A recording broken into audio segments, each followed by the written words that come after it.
Cisneros, el poder de un cardenal reformador, político y mecenas.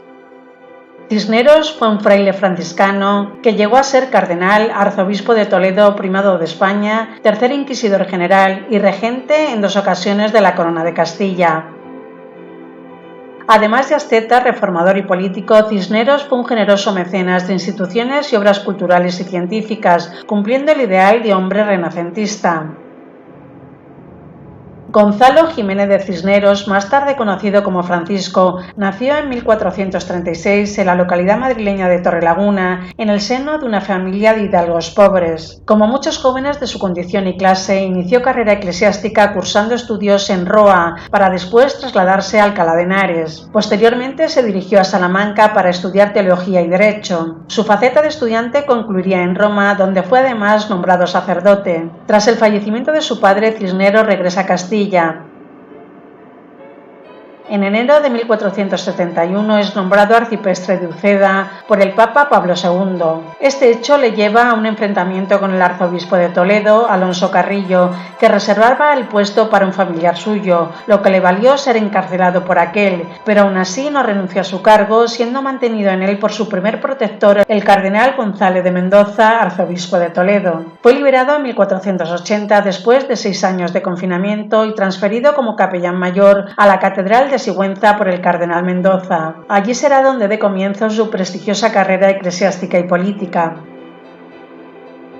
Cuenta la historia que en 1484 Cisneros sufre una profunda crisis espiritual, descubre su vocación al retiro y decide hacerse franciscano. Ingresa en la orden, probablemente en el convento de San Juan de los Reyes en Toledo, que había sido recientemente edificado por los Reyes Católicos, y cambia su nombre por el de Francisco. Pasa a vivir entonces en los conventos del Castañar y la Salceda en Guadalajara. Durante 7 años llevó una vida monacal. Cuando en 1492 Fray Hernando de Talavera es designado arzobispo de Granada, queda vacante el puesto de confesor de la reina y el cardenal Mendoza decide recomendar para este cargo a Cisneros. Será este el momento en el que Fray Francisco comenzará a intervenir en la vida política como consejero de Isabel la Católica. De allí lo sacó la reina Isabel la Católica en el año 1492, tras convencerle de que aceptara ser confesor, siguiendo los consejos del entonces arzobispo de Toledo, el cardenal González de Mendoza, primer protector de Cisneros. A partir de entonces fue nombrado provincial de la Orden Franciscana y comenzó en ella una profunda reforma. Más tarde reformó el clero secular.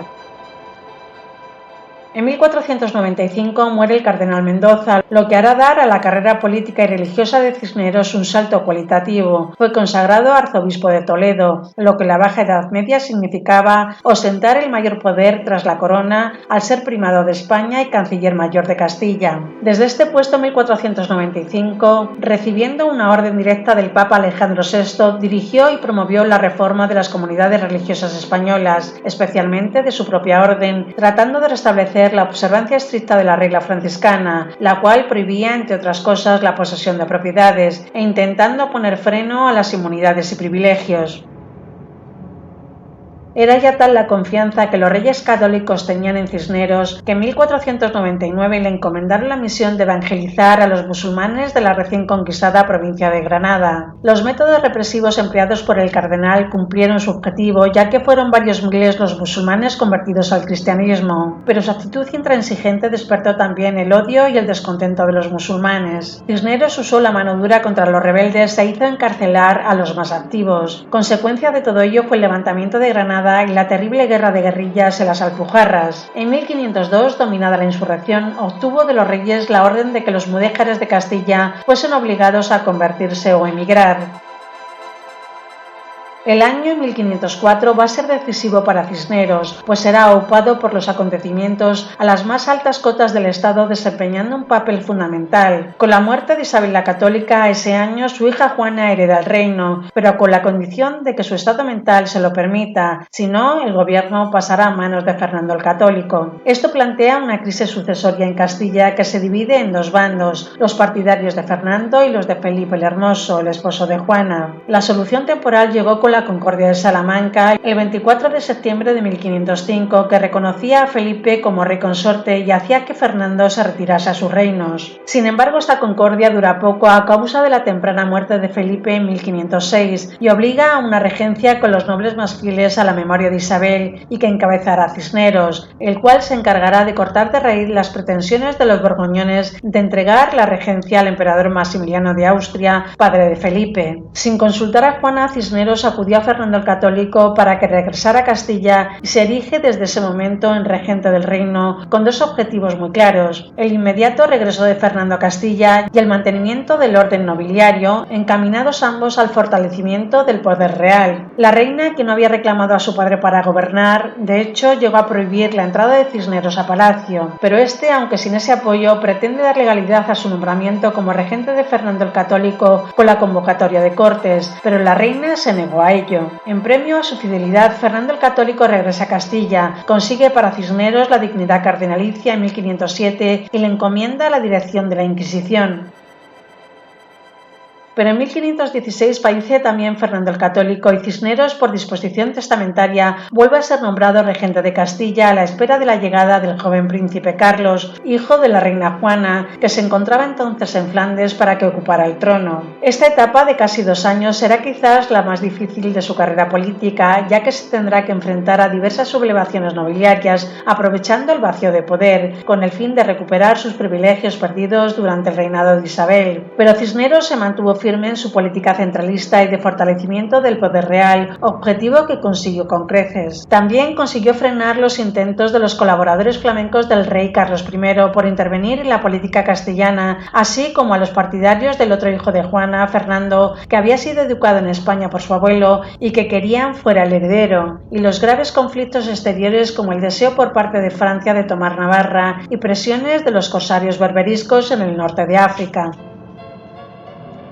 El 8 de noviembre de 1517, cuando iba al encuentro del nuevo rey Carlos I, Cisneros fallecía en Roa, Burgos, sin llegar a encontrarse con el monarca. Su muerte le evitó la humillación que los colaboradores flamencos de Carlos le tenían preparada, nada más y nada menos que la destitución de todos sus cargos, lo cual hubiese significado además una manera de no reconocer sus desvelos por mantener el control del país y devolver el prestigio que la monarquía había perdido. Pero Cisneros no solo participó activa y decisivamente en la configuración del nuevo Estado pretendido por los reyes católicos y en la reforma de la vida religiosa, que había caído en una gran relajación moral. También acometió la reforma educativa con la fundación en Alcalá de Henares de una de las instituciones que más ha influido en la vida cultural española, la Universidad Complutense o Cisneriana.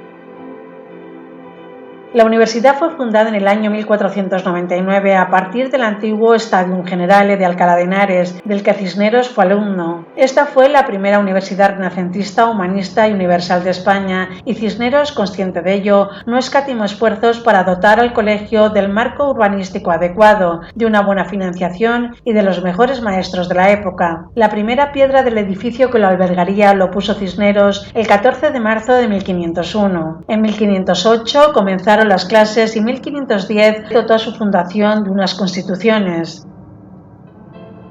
Cisneros otorgó a la nueva Universidad de Alcalá con una magnífica biblioteca en la que un elevado porcentaje de libros versaba sobre ciencias naturales. Además, hizo construir la iglesia magistral de Alcalá de Henares, actualmente catedral magistral, situada en pleno centro de la ciudad, en la que se haría su sepultura. Hoy día esta está en la capilla de San Ildefonso, adscrita al antiguo colegio mayor del mismo nombre. El gran proyecto de Cisneros se fue ampliando con la creación de un gran número de colegios mayores y menores, 18 en total, 12 iglesias, 8 monasterios, 4 hospitales y un elevado número de obras de caridad y beneficencia.